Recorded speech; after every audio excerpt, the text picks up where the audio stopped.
आज गुढीपाडवा आहे. गुढीपाडव्याच्या आपल्या सगळ्यांना शुभेच्छा. आणि आजच्या शुभ मुहूर्तावर आपण पाहिलं असेल की शिवालयामध्ये संयुक्त पत्रकार परिषद महाविकास आघाडी असा फलक लागून त्याखाली महाविकास आघाडीचे सगळे प्रमुख नेते उपस्थित आहेत. माननीय शिवसेना पक्षप्रमुख उद्धवजी ठाकरे,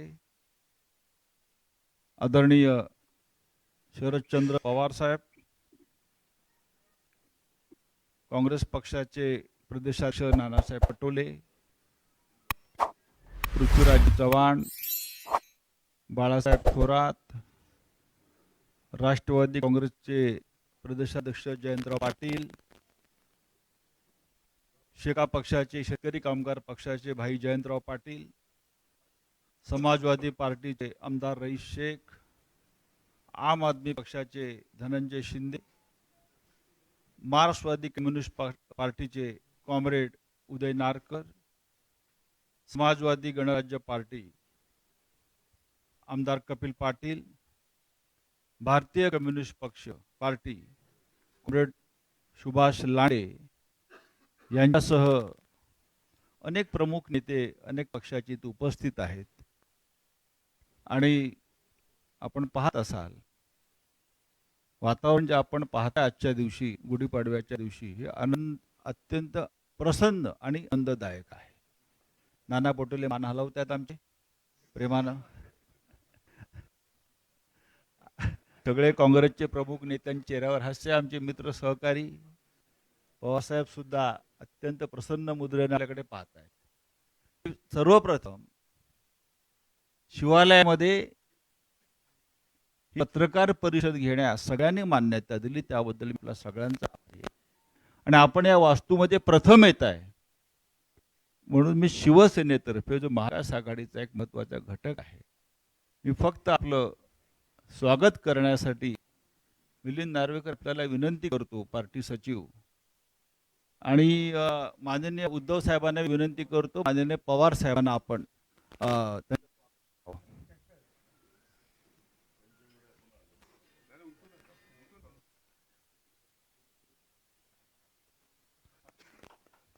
माननीय मी उद्धवजींना विनंती करतो, नाना पटोले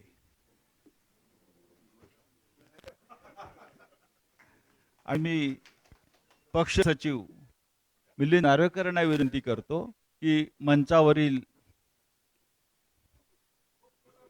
पृथ्वीराजजी देशमुख, चव्हाण, ते बाबा म्हटलं, बाळासाहेब थोरात, रईस शेख,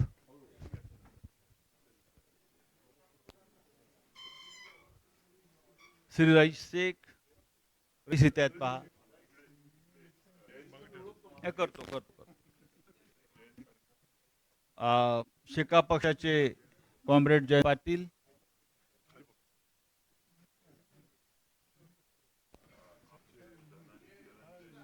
धनंजय शिंदे,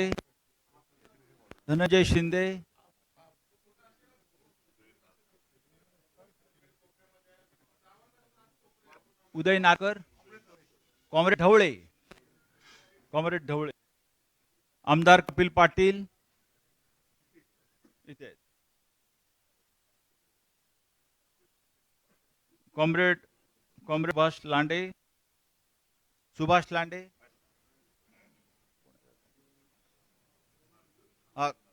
उदय नारकर झालं, उदय नारकर. शिवालयामध्ये आपला सगळ्यांचं स्वागत आहे. या वास्तूमध्ये निर्णय घेतले जातात ते महाराष्ट्राच्या आणि देशाच्या हिताचे असतात आणि या वास्तूतून यश मिळत असतं, आमचा अनुभव आहे. आपण सगळे इथे आल्याबद्दल मी आभारी आहे. पण आता ज्यासाठी आपण सगळे जमलेले आहात त्या विषयावर प्रास्ताविक करण्याची जबाबदारी मी माननीय जयंतराव पाटील यांच्याकडे सोपवतो. व्यासपीठावरील महाविकास आघाडीचे आणि इंडिया आघाडीचे सर्व मान्यवर नेते आणि पत्रकार मित्र, आपल्या सर्वांना पाडव्याच्या शुभेच्छा. गेले अनेक महिने अनेक बैठकांमध्ये महाराष्ट्रातली महाविकास आघाडी आमच्या सर्व मित्र पक्षांच्या बरोबर चर्चा करत होती.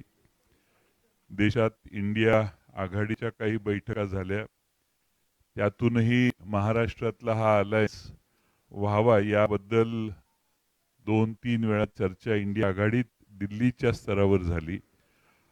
आमच्या बैठका होत असताना आपण सर्वांना बऱ्याच मोठ्या अशा बैठकांना उपस्थित थांबावं लागलं. बराच काळ तुम्ही देखील आमच्या या आघाडीच्या बैठकांना जणू काही उपस्थित होता. असंच जवळपास 3-3, 4-4, 5-5 तास आपण आमच्या बैठकीच्या बाहेर तिष्ठत राहिलात. आपणही मोठं कार्य केलं. आज मला सांगायला आनंद होतोय की गुढीपाडव्याच्या शुभ मुहूर्तावर महाराष्ट्रातल्या जनतेच्या मनातली ही इंडिया आघाडी आणि महाविकास आघाडी ही आज विजयाची मुहूर्तमेढ करते. आणि आम्ही सगळ्यांनी एकत्रित येऊन गेले काही दिवस ज्या चर्चा केल्या त्याला पूर्ण विराम देऊन पूर्ण ताकदीनं सर्व घटक पक्ष एकत्रित येऊन आजपासून या निवडणुकीच्या प्रचाराच्या शुभारंभापासून सगळ्याच गोष्टी आजपासून होत आहेत. आणि म्हणून आजचा शुभ मुहूर्त आपणा सर्वांना हा निश्चितच महाराष्ट्र विजयाची, इंडिया आघाडीच्या आणि महाविकास आघाडीच्या विजयाची मुहूर्तमेढ करणारा ठरेल. आणि ती विजयाची गुढी आजपासून उभा करून महाराष्ट्रातले अन्याय, महाराष्ट्रातली महागाई, महाराष्ट्रातल्या महिलांच्यावरचा अन्याय, महाराष्ट्रातली बेकारी, तरुणाच्या माथी जी गेली 10 वर्ष आम्ही बघतोय, या सगळ्यातनं महाराष्ट्रातल्या जनतेला बाहेर काढण्यासाठी महाविकास आघाडी कटिबद्ध आहे. आणि त्यासाठी आपणा सर्वांच्या पुढं आम्ही सगळे आज महाविकास आघाडीचा अलायन्स जाहीर करण्यासाठी इथं आलोय. मी आपल्या सर्वांचं स्वागत करतो. आम्ही अनेक पक्षांना बरोबर घेण्याचा प्रयत्न केला. काही ठिकाणी यश आलं, काही ठिकाणी नाही यश आलं. पण या सगळ्या गोष्टी मागं टाकून आता आम्ही जे एकत्रित आलो त्यामध्ये आमच्या शिवसेना पक्ष आहे, राष्ट्रवादी काँग्रेस, शरदचंद्र पवार पक्ष आहे, काँग्रेस पक्ष आहे, शेतकरी कामगार पक्ष आहे, समाजवादी पक्ष आहे, समाजवादी पार्टी आहे, आम आदमी पक्ष आहे, मार्क्सवादी कम्युनिस्ट पक्ष आहे, समाजवादी गणराज्य पार्टी आहे, भारतीय कम्युनिस्ट पार्टी आहे. या व्यतिरिक्त अनेक संघटना आहेत की ज्या रिपब्लिकन विचाराच्या आहेत, आंबेडकरी विचाराच्या आहेत. अशा अनेक संघटना आमच्या या महाविकास आघाडीच्या जोडल्या आहेत. सगळ्यांच्या वतीनं आज साधक बाधक चर्चा करून जे निर्णय झाले ते आपल्या समोर आपण या ठिकाणी मांडले. पुन्हा एकदा आपल्या सर्वांचं या ठिकाणी स्वागत करतो. आणि मला खात्री आहे की या येणाऱ्या निवडणुका 5 फेजेसमध्ये महाराष्ट्रात आहेत. या 5ही फेजमध्ये आपल्या सगळ्यांचं सहकार्य आम्हाला याच पद्धतीने लाभेल आणि आमचे विचार महाराष्ट्रातल्या जनतेपर्यंत पोहोचवण्याचं काम हे देखील आप प्रभावीपणाने कराल असा विश्वास बाळगतो आणि माझे 2 शब्द पूर्ण करतो.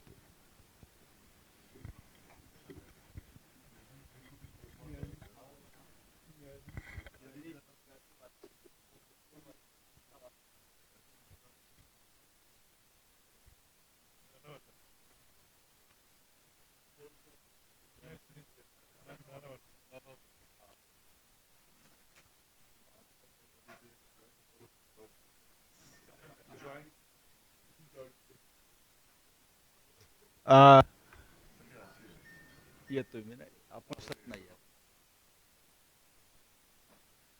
आज आपण ज्यासाठी आलेला आहे तो आपल्या मनातला मुख्य प्रश्न आहे, जागा वाटप कसं झालंय किंवा आपण किती जागा कुठे लढताय. खरं म्हणजे ही जबाबदारी आम्ही नानाभाऊ पटोले यांच्यावर दिली होती. नानासाहेब, तुम्ही आपलं जे जागा वाटप आहे ते जाहीर करा. नानांचं म्हणणं आहे की ते जबाबदारी त्यांनी नाही इकडे पटापट वाचतो. नाही मी करतो ना, नंतर प्रश्नोत्तर होऊ ना.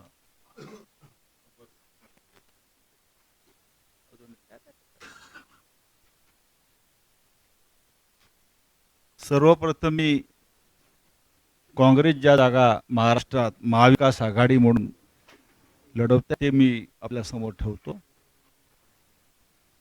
नंदुरबार या काँग्रेसच्या जागा मी नंदुरबार, धुळे, अकोला, अमरावती, नागपूर, भंडारा गोंदिया, गडचिरोली चिमूर, चंद्रपूर, नांदेड, जालना, मुंबई नॉर्थ सेंट्रल, उत्तर मध्य, जिथे अनेक वर्ष पर्यंत निवडणुका लढत आहेत तो म्हणजे तुमच्या माहितीसाठी सुनील दत्त होते. पुणे, लातूर, सोलापूर, कोल्हापूर, रामटेक आणि नॉर्थ मुंबई, उत्तर मुंबई या 17 जागांवर काँग्रेस लढेल. आता राष्ट्रवादी काँग्रेसची यादी साधारण अशी आहे.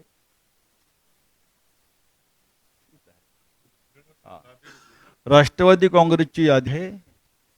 बारामती, बारामतीबाबत चर्चा झाली नाही म्हणून बारामती, बारामती, शिरूर, सातारा, भिवंडी, भिवंडी, दिंडोरी, माढा, रावेर, वर्धा, अहमदनगर दक्षिण आणि बीड या 10 जागा राष्ट्रवादी काँग्रेस शरदचंद्र पवार लढते.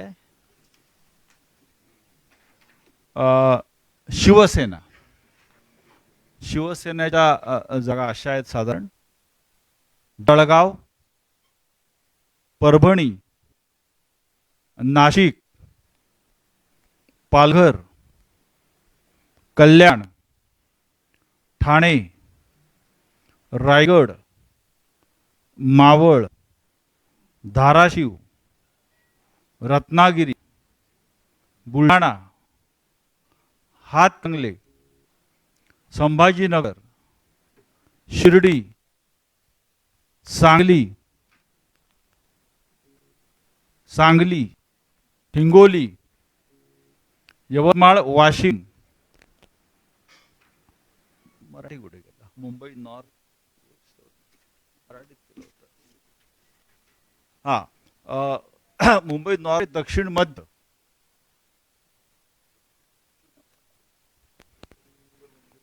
मुंबई नॉर्थ वेस्ट उत्तर पश्चिम, मुंबई नॉर्थ वेस्ट उत्तर पश्चिम इथे अमोल कीर्तीकर आपले लढणार. नॉर्थ वेस्ट, मुंबई दक्षिण मध्य, मुंबई दक्षिण मध्य म्हणजे मुंबई साऊथ सेंट्रल, नंतर मुंबई दक्षिण, मुंबई साऊथ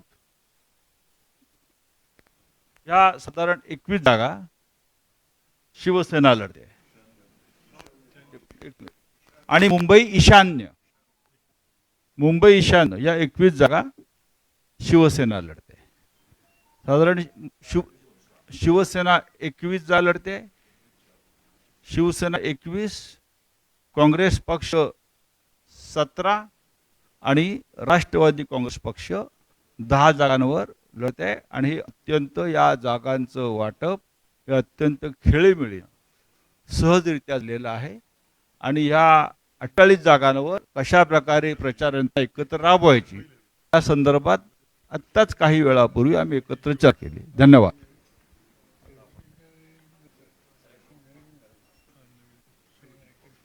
मी माननीय शरद पवार साहेबांना विनंती करतो,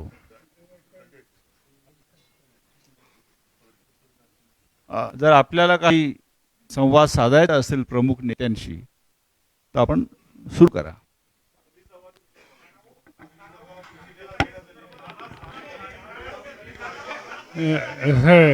एक एक एक एक एक एक एक या ठिकाणी या ठिकाणी तिन्ही पक्षांच्या वतीनं कोणते मतदारसंघ त्यांच्याकडे सुपूर्द केले आणि निवडून राहणार आहेत याचं वाचन तुमच्या पुढे केलं. 48 जागा आहेत, यापैकी एकाही जागेवर आता मतभेद किंवा मतभिन्नता नाही. तोच एक वाटत आहे. त्यामुळे ते चांगली असेल किंवा आणखीन काय असेल याचं जे वाचन केलं त्या सगळ्याचा निर्णय एक मताने झालेला आहे.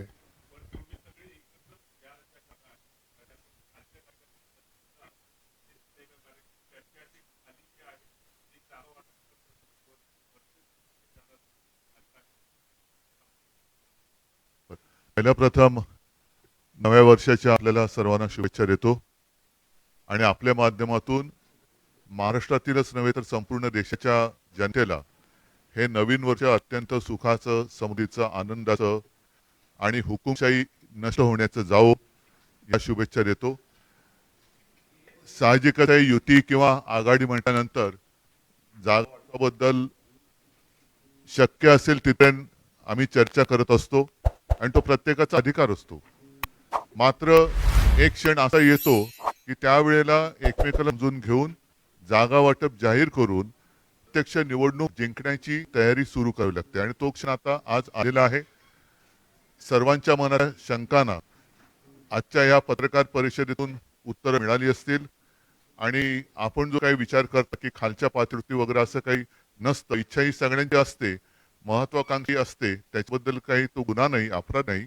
मात्र परत परत सांगतो की जिंकण्याचं एक मोठं उद्दिष्ट डोळ्यासमोर ठेवल्यानंतर एका क्षणानंतर या सगळ्या महत्वाकांक्षांना आणि इच्छेला आवड घालून आपण कशासाठी आणि कोणासाठी लढतोय ते डोळ्यासमोर ठेवून लढावं लागतं आणि जिंकावं लागतं. आता कोणाच्याही मनात कोणतेही प्रश्न राहिलेले नाहीत. सगळेजण जोमाने कामाला लागलेले आहेत आणि आपल्यासमोर येण्याच्या आधी आणि नंतर सुद्धा आम्ही आता महाविकास आघाडीचा एकत्रित कार्यक्रम कसा असेल त्याबाबत चर्चा करून त्याच्याही तारखा जाहीर केल्या जातील.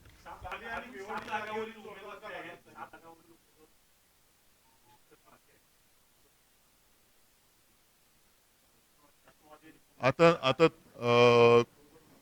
शिवसेना ज्या 21 जागा लढते त्या तर 21 मी उमेदवार जाहीर केले आहेत. काँग्रेस आणि राष्ट्रवादी त्यांना ज्यावेळेला वाटेल 1-2 दिवसात ते जाहीर करतील.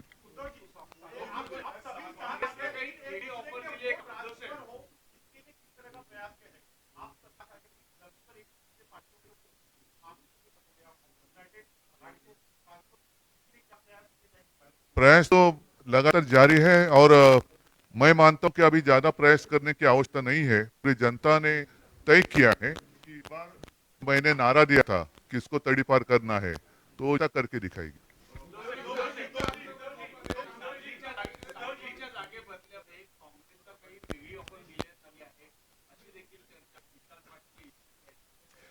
आम्ही जेवढं जेवढं ठरलं तेवढं तुमच्या समोर सांगितलेलं आहे, कारण लपून ठेवण्यासारखं काहीच नाहीये.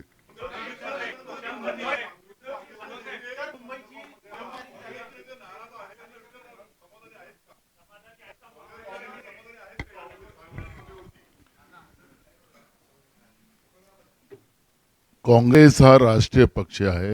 स्वातंत्र्याच्या लढ्यामध्ये काँग्रेसच मोठं योगदान आहे. हे कोणाला आता म्हणजे इतिहासामध्ये मला जायचं नाही आहे.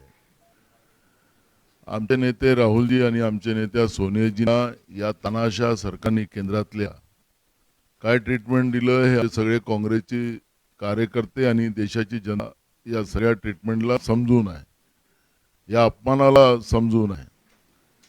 सोनियाजींची तब्येत चांगली नसताना सुद्धा त्यांना त्या ईडीच्या ऑफिसमध्ये तास बसवून ठेवलेला आहे. हा देशातला काँग्रेसचा कार्यकर्ता आणि देशातली जनता विसर नाही आहे. आणि म्हणून या तानाशा प्रवृत्तीच्या विरोधात जी काही काँग्रेसने सुरू केलेली आहे त्याच्यामध्ये जे आमचं इंडिया आघाडी आहे, आमचं राज्यामध्ये महाविकास आघाडी आहे, जागावाटपाचा हा तिढा जो आहे हा जो आम्ही आज संपुष्टात आणलेला आहे. मोठं मन करून आमच्याही कार्यकर्त्यांनी देशामध्ये भाजपचं सरकार आणि नरेंद्र मोदीचं सरकार हे सत्तेतून बाहेर काढण्याच्या दृष्टिकोनातला एक प्रयत्न आम्ही सुरू केलेला आहे आणि महाविकास आघाडी म्हणून महाराष्ट्रातून भाजपचं पानिप करणं, त्याला सत्तेच्या बाहेर काढणं आणि राज्याच्या जनतेला, कारण की आज राज्यातलं जे सरकार आहे भ्रष्टाचारी सरकार आहे, केंद्रातलं सरकार हे भ्रष्टाचारी सरकार आहे. झुटो या सरदार असं व्याख्या दिली तर आजकाल चंद्रपूरमध्येही आपण पाहिलं की म्हणजे पुन्हा म्हणजे काँग्रेसने जो जाहीरनामा सामाजिक न्यायाचा दिला त्याला मुस्लिम लीगशी जोडतात आहेत. यांची पातळी किती खाली गेली हे आपल्याला पाहायला मिळते आहे. जनगणना हा या देशातल्या प्रत्येक बहुजनांचा, शोषित पीडितांचा तो अधिकार आहे. राहुल गांधीजींनी ती भूमिका मांडली, यांच्या पोटात दुखायला त्याला मुस्लिम लीगशी जोडायचं कारण मुस्लिम लीगने या देशाला तोडलं, फाळणी केली. त्यांचा जो एक अजून आहे हिंदू महासभा, त्यांनी पण या देशाच्या या व्यवस्थेमध्ये फाळणीमध्ये त्याचं मोठं योगदान आहे. मुस्लिम लीगचा उल्लेख करण्याच्या मागचा यांचा उद्देश काय? या राज्यामध्ये आणि या देशामध्ये सामान्याची भूमिका नसली पाहिजे ही भाजप मानसिकता आहे. ते काल नरेंद्र मोदींच्या देशाच्या प्रधानमंत्र्यांच्या वक्तव्यातून स्पष्ट झालेलं आहे.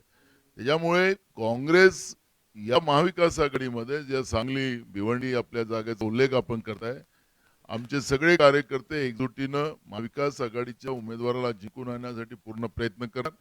आपण जे काही प्रश्न विचारताय की मतं एकमेकाला जातील का, बिलकुल जाणार. कारण की राष्ट्रवादी आणि शिवसेना हे जे ओरिजिनल पक्ष आहेत त्यांचे दोन्ही नेते आमच्याजवळ बसलेले आहेत. नरेंद्र मोदी सांगतात की हा नक्की शिवसेना आहे. बाळासाहेब ठाकरेंच्या निर्माण केलेला हा जो शिवसेना आहे त्याच शिवसेनेला नकली शिवसेना माणसं आणि केंद्रीय तपास यंत्रणेचा दुरुपयोग करून, सत्तेचा दुरुपयोग करून शिवसेनेला जे तोडलं गेलं, राष्ट्रवादीला तोडलं गेलं, एक राष्ट्रवादीचे कार्यकर्ते किंवा शिवसेनेचे ओरिजिनल कार्यकर्ते हे विसरणार नाहीये. त्यामुळे मत ट्रान्सफरचा हा जो प्रश्न तुम्ही उपस्थित केला हे कुठलाही नाही. तीनही पक्षाचे कार्यकर्ते आणि खाली नेते हे जॉली ही लढाई लढतील आणि महाराष्ट्रामध्ये आमच्या महाविकास आघाडीचे सगळे उमेदवार जिंकून येतील अशी परिस्थिती आहे. आज पहिल्या फेजमध्ये ज्या 5 लोकसभेच्या निवडणुका होतात त्या 5ही महाविकास आघाडी म्हणून आम्ही जिंकणार अशी परिस्थिती आज विदर्भामध्ये आहे. 30 लाट पूर्ण महाराष्ट्रामध्ये आपल्याला पाहायला मिळते. लोकांनी निवडणूक हातात घेतलेली आहे, जनतेने निवडणूक हातात घेतली आहे. काल तर तिथं पैसे देऊन लोक आणली चंद्रपूरला. लोक नरेंद्र मोदींचं भाषण सुरू झालं, लोक उठून चालली होती. ठीक आहे, कॅमेरे तिकडे फिरत नाही तो भाग वेगळा आहे. पण मी तुम्हाला सांगतो की कालची जी परिस्थिती पाहिली आणि मोदींचं जे रटाळ भाषण जे आहे, कायम काँग्रेसला शिवा देणं, मुस्लिमांना शिवा देणं, विभाजनाची वृत्ती ठेवणं, जनतेला काय देणार तुम्ही? महाराष्ट्रामध्ये सगळ्यात जास्त शेतकऱ्यांच्या आत्महत्या होत्या त्याच्यावर का नाही बोललेत? महागाईवर का नाही बोललेत? बेरोजगारीवर का नाही बोललेत? गरिबांबद्दल का नाही बोललेत? ते प्रश्न त्यांचा विषय नाही. आज देशाच्या प्रधानमंत्र्यांकडून जे काही अपेक्षा होत्या त्या सगळ्या भंग झालेल्या आहेत आणि यांचे उमेदवार नरेंद्र मोदींसाठी मत मागतात. कशासाठी? नरेंद्र यांचे सगळे संपलं याचं काम, ते नरेंद्र मोदीला मत करा असं भाषण राज्यात नेते आणि त्यांचे उमेदवार करतात आहेत. जसं अल्लाह के नाम से दे दे बाबा असं वाला जे आहे ना मंत्र, तसंच परिस्थिती चाललेली आहे. नरेंद्र मोदींसाठी कशाला त्यांना मत कशाला लोक करतील? महाराष्ट्रात शेतकरी सुखी नाही, बेरोजगार सुखी नाही, गरीब नाही, कोणी सुखी नाही. कशाला नरेंद्र मोदीला लोक मत मारतील? त्यामुळे जी परिस्थिती भाजपची झालेली आहे आणि खरं तर आम्हाला आमचं संविधान आणि लोकशाही आमच्यासाठी महत्वाची आहे. त्यासाठी मी ही लढाई आहे आणि महाराष्ट्रामध्ये आज जी परिस्थिती आहे लोकांनी ते मानस केलेलं आहे. मतविभाजनाचे राजकारण जे बीजेपी करते आहे त्यालाही यावेळेस पूर्णविराम लागणार आहे. हे तुम्हाला निकालाच्या निर्णयामध्ये पाहायला मिळणार.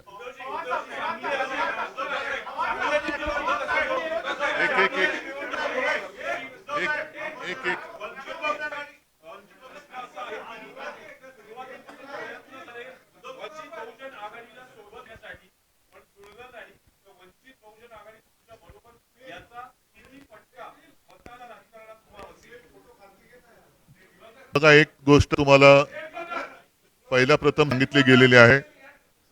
मला वाटतं जयंतराव आप बोललात की ही महाविकास आघाडी जास्तीत जास्त व्यापक कशी होईल त्या दृष्टीने आम्ही आठवट प्रयत्न केले आणि मला खरंच या सर्व आमच्या सहकार्यांना धन्यवाद द्यायचे आहेत, कारण त्यांनी एकही जागा न मागता पूर्णपणाने देशाच्या घटनेचं रक्षण करण्यासाठी आणि लोकशाही वाढवण्यासाठी एक ताकद जी आम्ही उभी करतो त्या ताकदीमध्ये त्यांची सुद्धा ताकद ही जोडली.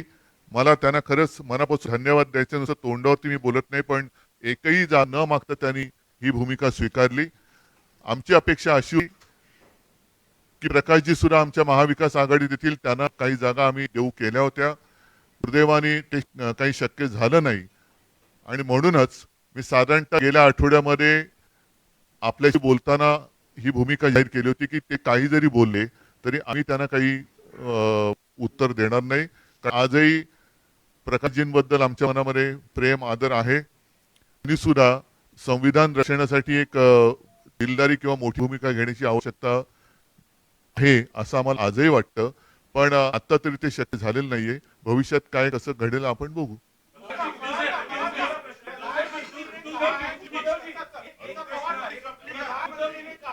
बरं, एक एक एक एक एक मिनिट एक झालं का मग. पंतप्रधानांनी म्हटलं आहे की काँग्रेस सोबत उद्धव ठाकरेंची नकली शिवसेना आहे, असली शिवसेना एकनाथ शिंदेची आमच्या सोबत आहे. काल काल 3 गोष्टीचं एकत्रित एक योग होत विचित्र. एक सूर्यग्रहण होतं, अमावस्या होती आणि यांची सह होती. असा योग पहिला प्रथम आपल्या देशामध्ये होता. फार विचित्र योग होता असं सगळे एकत्र येणं. याच्या पुढे मी आपल्या सर्व प्रसार माध्यमांना एक मुद्दामून सांगणार आहे की काल भाषण झालं ते देशाच्या पंतप्रधानांचं नव्हतं. ज्याला शिवसेना प्रमुख कमळाबाई म्हणायचे, साक्षीदार माझ्या बाजूला बसलेत कारण त्यांनी स्वतःचा अनुभव सांगितलेला आहे. आणि मी त्या पक्षाला भाकड भेकड भ्रष्ट जनता पक्ष असं म्हणतो. त्या भाकड किंवा भ्रष्ट जनता पक्षाचे एक नेते नरेंद्र मोदी, कारण निवडणूक प्रचार जर पंतप्रधान एका पक्षात करायला लागले तर घटनेवरती हात ठेवून जी आम्ही शपथ घेतो त्या शपथेचा तो भंग होईल. आणि म्हणूनच मला वाटतं की कालचं त्यांचं जे भाषण हे भाकड जनता पक्षा एका नेत्याचं होतं, कारण ते अध्यक्ष सुद्धा त्या पक्षाचे नाही आहेत. आम्ही यापुढे जे त्यांना उत्तर देऊ, कृपा करून माननीय पंतप्रधानांना उत्तर दिले असं कोणी समजू नये. देशाच्या पंतप्रधानांचा अपमान आमच्याकडनं कदापि होणं शक्य नाही. आमचे राजकीय जे विरोधक आहेत त्याच्यामध्ये हा भेकड जनता पक्ष आहे. भेकड मी एवढ्यासाठी म्हटलं की शासकीय यंत्रणेचा दुरुपयोग करून हे देशभक्त पक्षांना सतवत आहेत, त्यांच्यावर खाडी टाकतायत, अटका करतायत, धक्या देत आहेत. यांच्या ताकद नाही म्हणून मी यांना भेकड म्हटलं. भाकड एवढ्यासाठी म्हटलं यांच्याकडे कोणी नेता निर्माण झालेला नाहीये. आदर्श अशोकरावांचा वेगळा, पण त्या व्यतिरिक्त विचारांचा आदर्श हे देऊ शकले नाहीयेत. आणि भ्रष्ट एवढ्यासाठी म्हणतो की संपूर्ण देशातले भ्रष्ट ते तुका मिळवावा आणि भाजपा पक्ष वाढवावा असं त्यांचं धोरण आहे. एनडीए पूर्वी एक ताकदवान एक आघाडी होती, आता हा ठिगळ्यांचा पक्ष झालेला आहे. ठिगळं जोडून ते एनडीए करत. नकली सेनेबद्दल म्हणाल तर ज्या वेळेला माननीय हिंदू हृदय सम्राट शिवसेना प्रमुखांनी शिवसेनेची स्थापना केली तेव्हा कदाचित मोदीजी हिमालयात असतील, मला नक्की कल्पना नाही. आणि आता त्यांनी येऊन म्हणजे महाराष्ट्राच्या बाहेरच्या माणसांनी येऊन महाराष्ट्रातल्या जनतेला असली सेना आणि नकली सेना म्हणायचं हे कहर जा. यांचा पक्ष हा खंडणीखोर पक्ष आहे. आता जे निवडणूक रोख्यांचा जो विषय सगळीकडे आलेला आहे, चंदा दो आणि धंदा लो, आणि काही ठिकाणी धाडी टाकून निवडणूक रोखे हे कसे जोर जबरदस्तीने, म्हणजे पूर्वी मुंबईमध्ये एक असं वातावरण होतं की मारुती 1000 ही गाडी नव्याने आली होती. मारुती 1000 गाडी घेतल्याबरोबर कोणत्या तरी भाईचा फोन जायचा आणि त्याच्याकडनं खंडणी उकळली जायची. तशी खंडणी गोळा करणारे हे एक केंद्र झालेलं आहे. आणि या खंडणीखोर पक्षाचे हे नेते काल येऊन शिवसेनेला नकली ठेवून गेले.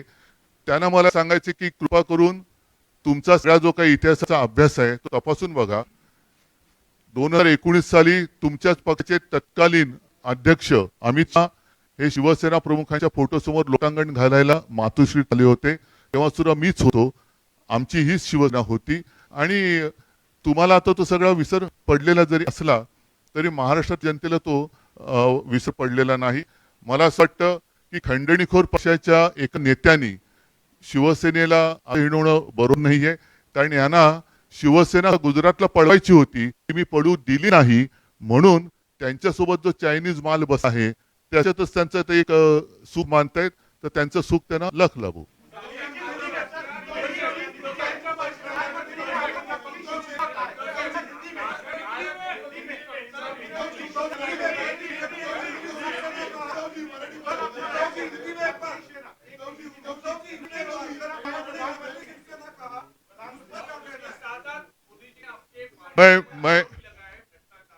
मैंने सारी बातें जो मराठी में कही शायद मुश्किल होगा हिंदी में ट्रांसलेट करना, लेकिन कल मोदी जी महाराष्ट्र में आए थे और कल का योग जैसे मैंने कहा कि ऐसा योग बहुत सालों के बाद आया. एक तो कल सूर्य ग्रहण था, अमावस भी थी और मोदी जी की सभा भी थी. इतना बुरा योग बहुत सालों के बाद शायद देश ने अनुभव किया है. और कल जो उन्होंने भाषण किया वो प्रधानमंत्री का नहीं था, भ्रष्ट जनता पार्टी के एक नेता नरेंद्र मोदी जी का था. मैंने पहले कहा है कि चुनाव अब शुरू हुआ है, चुनाव की तैयारी शुरू हुई है. प्रधानमंत्री अगर एक पार्टी का प्रचार करने लगे तो वो अच्छी बात नहीं है. और इसके आगे जब हम उनकी आलोचना करेंगे तो सब लोग ध्यान में रखें कि हम अपने देश के प्रधानमंत्री की आलोचना नहीं करेंगे. हम तो भ्रष्ट जनता पार्टी के एक नेता नरेंद्र मोदी जो है उनकी आलोचना करेंगे. तो कृपा कर ऐसे कभी नहीं मानना कि हमने उनके ऊपर कुछ टिप्पणी की तो प्रधानमंत्री की आलोचना की, ऐसे आप नहीं मानना. अगर वो हमें हमारी आलोचना करेंगे तो हम भी उनकी आलोचना करेंगे. उन्होंने जो बात कही नकली सेना की, मैं तो कहता हूं कि आता खंडणीखोर हिंदी शब्द काय, रिश्वतखोर नाही, रिश्वतखोर म्हणजे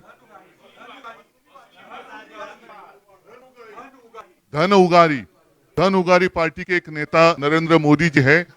सभी लोग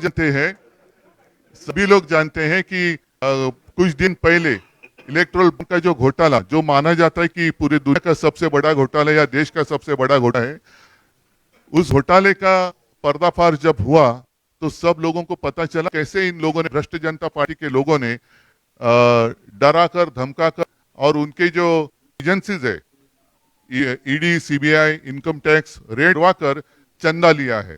मतलब चंदा दो और धंधा लो.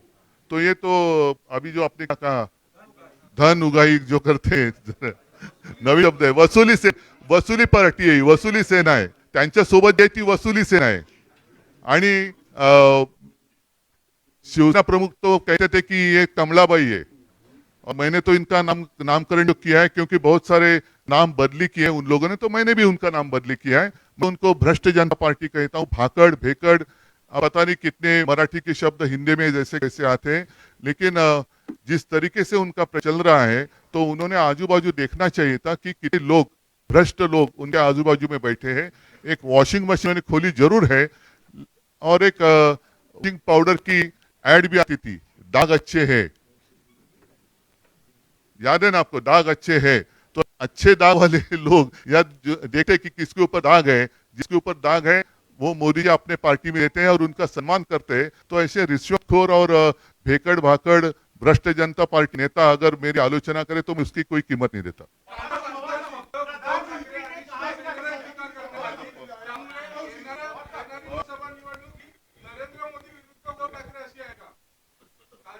अरे पण त्यांना पहिले पॉवरेबल विचार.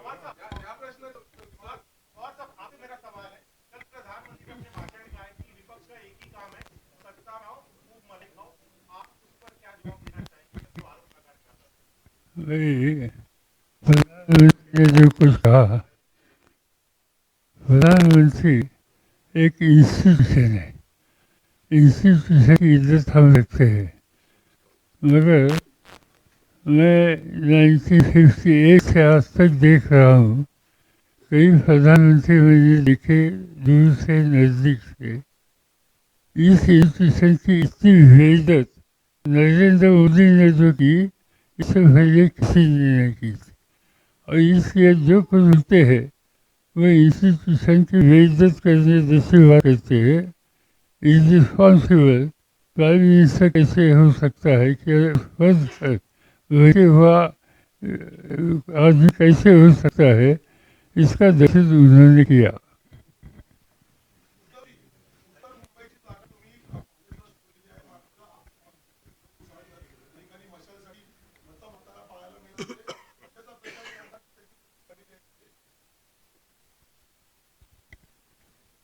हे खरं आहे की विनोद घोसाळकर यांनी प्रचार सुरू केला होता, पण विनोद घोसाळकर हे आमचे कट्टर शिवसैनिक आहेत.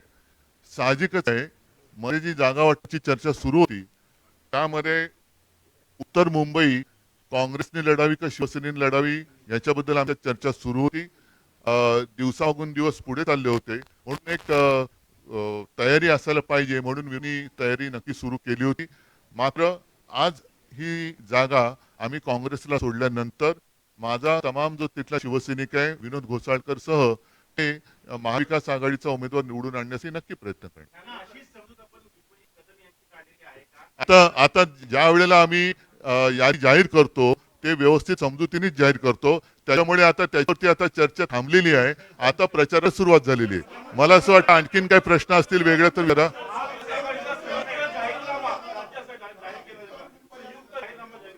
हो, नक्की जाहीर केला जाईल.